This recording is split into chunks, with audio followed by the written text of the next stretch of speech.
ٹھیک ہے. اچھا دوسرا, اگر ایک بندہ ایس سی او ہی سیکھ رہا ہے, ٹھیک ہے, اور ساتھ آپ ایس سی او کے ساتھ کون سی ایسی فیلڈ رکھتے ہیں جو آپ کہتے ہیں کہ اگر ایک بندہ ایس سی او نہیں کر رہا, اگر اسے نہیں پسند تو وہ یہ والا کام کر لے. مطلب لائک میں ہوں, فرض کیا مجھے ایس سی او نہیں پسند, میں نیا آیا ہوں, مجھے دل ہی نہیں کرتا ایس سی او کرنے کا, لیکن میں کہتا ہوں کہ اسی کے الٹرنیٹ کوئی ایسی اسکل مل جائے جو کہ ایس سی او جتنا ہی اس کا پوٹینشیل ہو اور لانگ ٹرم اسکل بھی ہو, لانگ ٹرم اس کی پیسو انکم بھی ہو, تو وہ کون سی ایسی اسکل ہے جو بندہ ایس سی او کے الٹرنیٹ سیکھ سکتا ہے؟ دیکھیں یہ تو کافی ساری ایسی اسکلز آ جاتی ہیں جو کہ الٹرنیٹ ہیں ایس سی او کے, جیسے اب جیسے کنٹینٹ رائٹنگ ہے, ٹھیک ہے, دیکھیں کنٹینٹ رائٹنگ ایس سی او کے اندر, ایس سی او کے اندر ہی آتی ہے.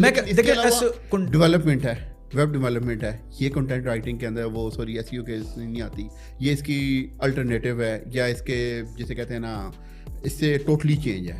اس کے علاوہ ایک گرافک ڈیزائننگ ہے, جیسے لوگوں کو یہ گرافک یا ویڈیو